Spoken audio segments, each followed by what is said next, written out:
games. So I bring that up because we've got PJ Fleck entering year 9, and House, to me, he just seems confident and comfortable. It seems like the relationship he has with longtime AD Mark Coyle, like, has to be a big part of that comfort.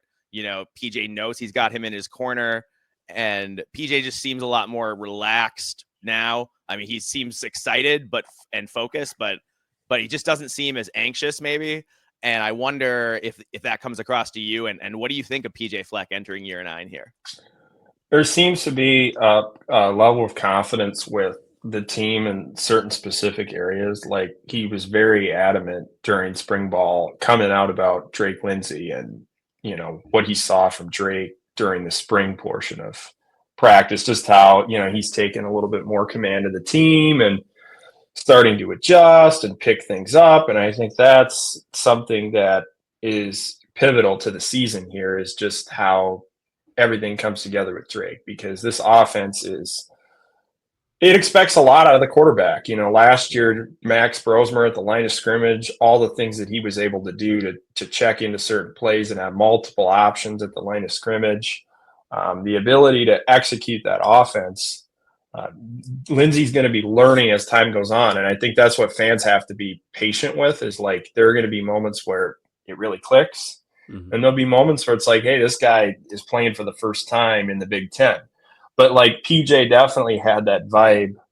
You know, he came out very strongly, you know, talking about how, you know, Drake performed in the spring, and, you know, the versatility that they had on defense, specifically talking about the back end, you know, what they could do with Coy and his versatility, maybe getting him some package plays on offense. So, you know, being around here for a while, he, you know, has a feel for, you know, what he wants to do at Minnesota, what works, what doesn't. And now he's going to continue to try to navigate now with the change coming. What does the new look, I guess, new vibe kind of look like at Minnesota? How do you approach it?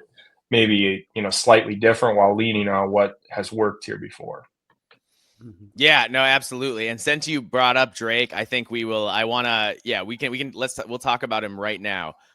I went to the open practice, the practice that was open, and then the practice that was for Dinkytown Athletes members. And I got to be honest, House, I have not seen a Gopher quarterback with an arm like this since Adam Weber. And Drake's got a stronger arm, I think, than Weber even did. I mean, there was a play I was watching in practice where he was getting rushed up the middle, and he threw like a 10-yard hitch falling down. I mean, falling on his butt. And he just whipped it. And I was like, oh, that's getting picked off. And no, just right in that little window. And I was just like, okay, this guy's got something. And the way he unleashes those deep balls is just effortless. So I'm really excited about Drake. I think he's got a high ceiling. I agree with you. He's going to be, you know, a redshirt frosh. So he's going to be up and down, right? And because of that, maybe they lean a little more on the running game, but we can talk about that more as we go. That would be my guess, just to make Drake a little more comfortable. I guess I'm really excited about Drake. I think, you know, the next 3-4 years could be really fun with him, you know, assuming that things work out as planned. But what about the depth? I guess the Emmett Moorhead thing, I'm glad we have someone with some experience. I'm not sure if I trust anybody besides Drake, though. I feel like it'd be pretty tough to take an injury there. Yeah, I mean, and Moorhead's coming in a little bit later, you know, trying to pick up the offense, and at least he's got some experience and, you know, playing in offenses that are stylistically similar. I mean, I was able to go back and look at some of the offense, you know, looking back at his time with Boston College and the types of, you know, route tree he's thrown into, similar in some respects. You know, I think that will definitely help. I mean, he's big. I actually just saw him recently, and it's like he's a big guy. Like, he stands out. Like, he's going to be a bigger pocket type of passer. Like, I don't think, you know, you go back and look at his games, his mobility is not something he's going to lean on, but he's able to work from the pocket and, you know, work off play action and boot and be able to layer in crossers, you know, and, you know, do the things that Minnesota's asking to do with the quick game. And I think you look at like the whole backup quarterback room. Yeah, there's some question marks there, certainly, but I know that they like being able to get Emmett in here, that they feel like his veteran experience is something that is very valuable, and that they think that that's going to be, useful, because it's not like you're bringing in a guy that hasn't been around the block. I mean, he's been in a couple of different programs, and he's actually played, in the P5 level in games. So I think that's helpful. But yeah, there's definitely, like, if something were to happen to Drake, yeah, there's a question mark there for sure. I feel like that's modern college football, though. I feel like the days of having like an experienced backup you can count on, like when Ohio State could go to Kenny Guyton off the bench, and like I remember that year, and we're like, oh, Ohio State's gonna fall apart, and then it just this career backup is actually on. Like you don't have that. You're not stockpiling talent, like you got your developmental guys, you might have a younger player that's sitting there that's super coveted that might wait it out for a year. But now it's like the years of having a backup, I mean, it's just going to come down to luck. Can you stay healthy at the quarterback position? Because, you're not going to be probably as, it's not going to be as much of a luxury to have that backup there. Yeah, for sure. And I think because of that, I like that the Gophers kind of have a scheme that isn't really quarterback run dependent, because I just think in this day and age, running a dual threat scheme when you can't stockpile talent is really dangerous with the hits guys can take. But anyway, before we go on, we're going to talk about the rest of the position groups on offense. But let's talk a little bit about offensive coordinator Greg Harbaugh. He enters year 3. He struggled in year 1, but I remember when he was asked about it, and it was before last season. And they asked they asked him what, if how he felt about the offense, whatever, blah, blah, blah, like what had gone wrong last year. Did he learn from it? And he was basically like, yeah, I mean, we ran a lot of good stuff last year. Our quarterback just couldn't execute. Like he pretty much came out and said that about Ethan. And I was like, oh, okay. So now we're going to be awesome. And you know what? I was really impressed with him. I mean, they made immense strides last year, even though the offensive line was not a great run blocking line. They were able to, really work and focus on the passing game and make up the difference and, make up a lot of yards there that they would normally have gotten on the ground. And then eventually as the season went on, they got better at running. But so I think, upgrading to Max Brosmer from 8th and Callie McManus is obviously a big upgrade. But I also think, man, Harbaugh runs some great stuff. I just think I keep thinking back about I've been rewatching some games lately because I'm jonesing for football, and our package of sneaks and fake sneaks that helped us beat USC, Illinois, and Wisconsin. I mean, that alone is brilliant, all off of one simple play like that. And then just the way he layers passes, layers routes, and puts the defense in conflict. I don't know, House, you want to wax poetic about Greg Harbaugh? Because I've been really impressed with him. I thought Greg did an awesome job last year just adapting to the personnel that he had available on offense. You look at what Mac's strengths are. It comes down to quick release, ability to see the field, get the ball out fast. So they were able to incorporate the quick game, a lot of sticks and underneath stuff to be able to put themselves in positions where they weren't in 2nd and 3rd and long, in manageable down and distances, staying on schedule offensively.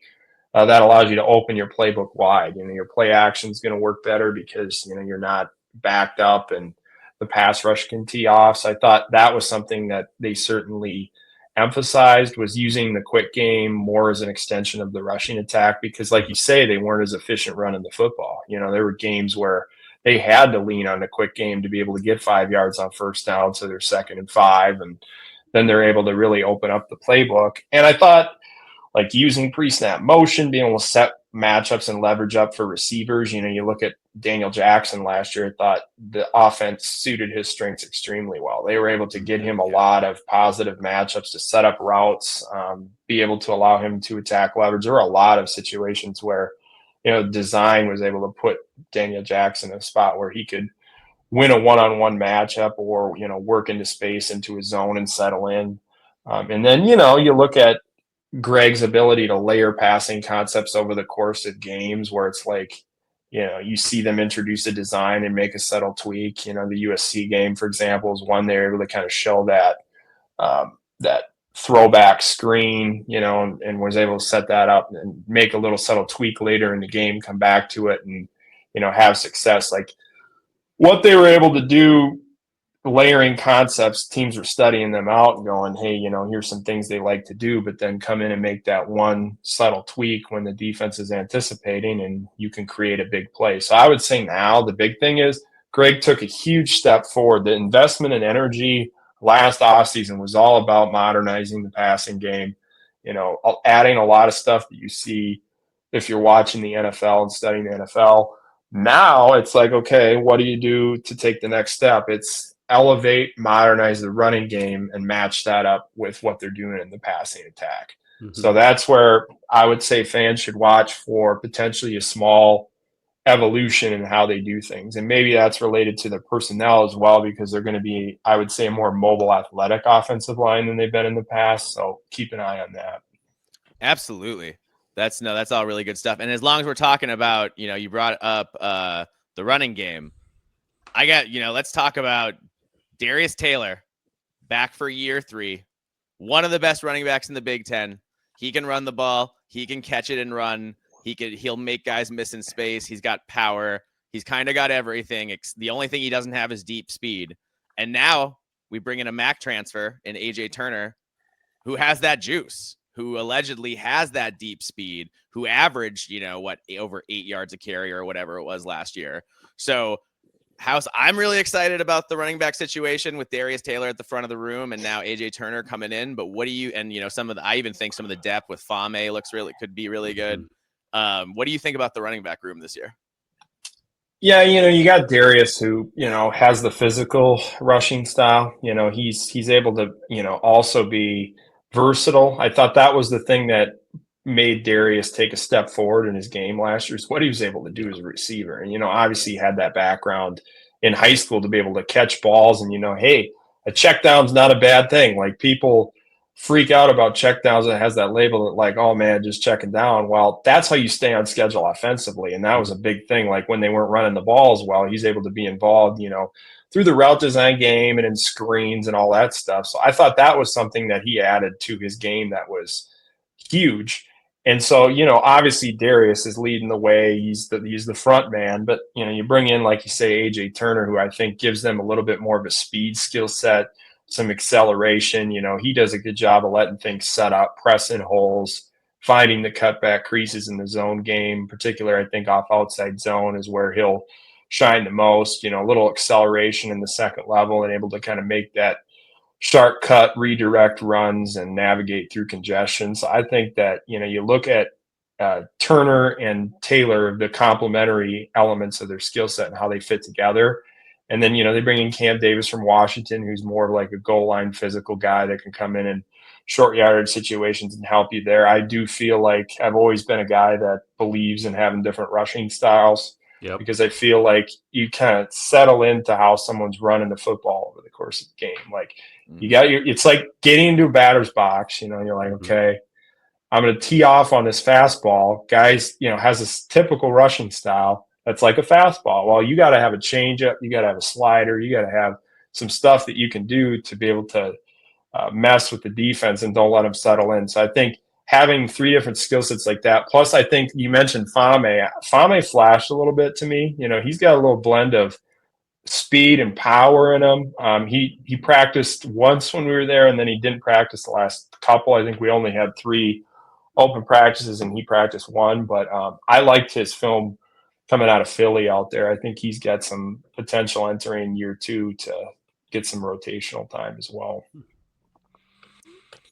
Yeah, I'm a big fan of having, like you said, I'm really glad you mentioned that, of having those 3 different styles. Being able to switch it up when you need to, and not just, I guess it benefits obviously situationally, like dealing with what's going on with the game. But I also like that it changes the pace, which is good. And I think that having 3 guys that are reliable in those instances is just incredibly beneficial. So I'm really excited for the running back room this year, more than I mean, we've had great running backs come through here, but this is kind of like my favorite type of ideal situation with what we have. Yeah. And we haven't seen deep speed at running back in a long time. Yeah. So that's exciting to add that to the roster for sure. All right. Now let's talk about the wide receivers and then tight ends. We got Lemecki Brockington back, got Christian Driver back, got Javon Tracy to transfer in. Logan Loya also, that he came from UCLA, Malachi Coleman from Nebraska, etc. You lose Jackson and Spencer at wide receiver, and they took, they were the offense last year essentially for a lot of it. So you're replacing a lot, but it looks like there's a lot of guys who could really contribute. And I just think Javon Tracy looks like the next wide receiver one, at least to me in practice when I saw him. But obviously, take that with a grain of salt. I didn't see too much. House, what do you think? Do you think the ball gets spread around a little more this year to different receivers? And who do you think? Do you think Tracy gets the lion's share, or who do you think else could be in contention for that? This is more a season where the ball gets spread around. I don't think you're going to see the offense being concentrated through one specific pass catcher. This is going to be more of a balanced distribution where, it's not just the wideouts, it's the tight ends, it's the backs getting some balls. They're going to make it so the defense has got to defend all those different options. So I'd say it definitely will be spread out, but you look at Javon Tracy. I think he's a guy that can give them some vertical stretch ability, some yards after the catch skills. You look at last year, he was first among MAC receivers in yards after the catch per reception, good at breaking tackles. I think he forced 17 last year, which is like top 3 in the MAC.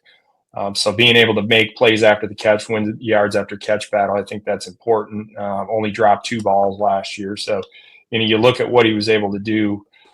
Being reliable, someone that can potentially give them, a vertical stretch element, make some plays on the ball downfield. I look at, Logan Loya coming in. I'm actually pretty high on Logan Loya. I think he's a crafty slot guy. I've been wanting them to get one of those guys for a while that just is able to win underneath a lot. And you look at what they were able to do with their quick game last year, those sticks and quick game routes, that tree that he was able to run at UCLA with Chip Kelly previous year, and then had new scheme last year. But being able to run all those quick game route tree concepts, I think it's going to fit well with what Minnesota's doing, give them a type of skill set that they haven't had. And then you got Lemecki as a veteran who's skilled as a run blocker, the things that they can do where they can bunch stuff up, let him block. And he's made progress as a receiver, just in his short area route running, some of the things that they want him to get better with. But, I think this wild card guy for me is Jalen Smith from Mankato. I'm interested in him this year. I was pretty high on him coming out of Mankato. I thought he was someone that kind of slipped through the cracks, maybe a late developer. But he's got some great suddenness to him, good hands, good tracking, someone that they can motion around to get some matchups for. I keep an eye on Jalen Smith. I think he's pretty talented, but it's just a matter of if he emerges this year in a little bit of a role, or is it next year? I'm pretty high on Jalen Smith. What are your thoughts on Jameson Gears? I know last year he definitely had some amazing highlights and a couple blunders that were frustrating. But Rutgers game he lost us. Lost us the game. but he played really well overall. He looks like he could be a star, in my opinion. I mean, there's definitely some impressive talent there. I look at the tight end room as a whole. I believe there'll be an emphasis on, 12 personnel, maybe getting 3 tight end, 13 personnel out there, using Frank Bierman along with Gears and Drew Bibber from Purdue. That allows them to do some things, put the defense in a bind and dictate how they're going to play, from a personnel standpoint.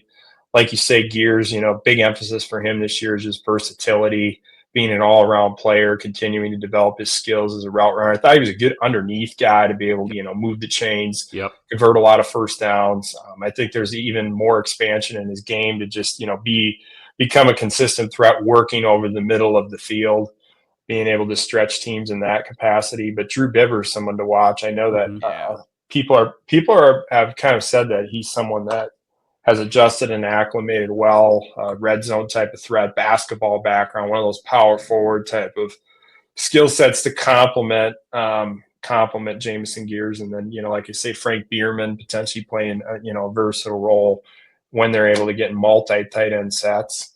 So I think the tight end position is going to play a big role in what Minnesota does this year, just based on, having the personnel available that they do. Wow. I will say I'm torn because I feel bad for Purdue fans because they don't have NIL to keep any of their football players, but I feel good that we were able to steal a good football player from them. Yeah. It was a fire sale in West Lafayette, and everybody in the Big Ten took one. Ohio State took one. Indiana took one. We took one. Yeah, it was that for sure. So I'm excited to see him play as well because I know Purdue was not happy to lose him. They're able to get Kevin Kane from Purdue too, the Nichols coach. Oh yeah, Kevin Kane got poaching the coaching staff too. Yeah, that's a good call. I actually had totally forgotten that. It's very good, very cool. Kevin Kane. All right. Now let's go to a unit that looks totally different this year from last year and talk about the O-line. So you've got a few transfers, and then you've got guys like Nathan Roy, Greg Johnson, Ashton Beers, Marcellus Marshall, and Dylan Ray. And then there's the other transfer from Washington. I forget his name.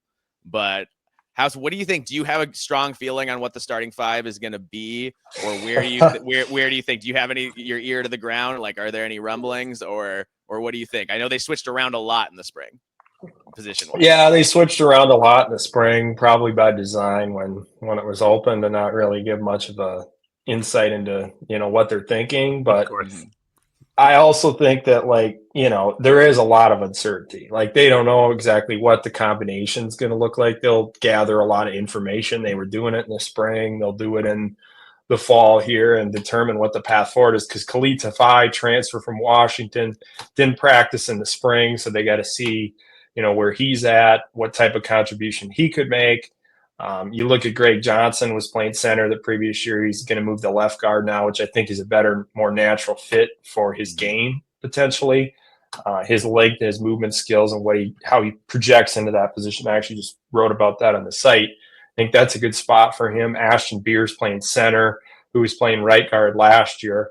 That was someone that PJ really mentioned as an improved player. That he thought that was a good transition. He was settling in nicely, starting to pick that up. And then I think the right side is kind of where the uncertainty is. You had Martez Lewis as kind of a depth piece there as an insurance policy. He transfers to Northwestern. You're able to bring in Marcellus Marshall, who I think should probably play right guard based on watching his games at UCF. I think that's probably the best fit. But I think it comes down to Dylan Ray. Is Dylan Ray for transfer from Kentucky? Is he able to play right tackle?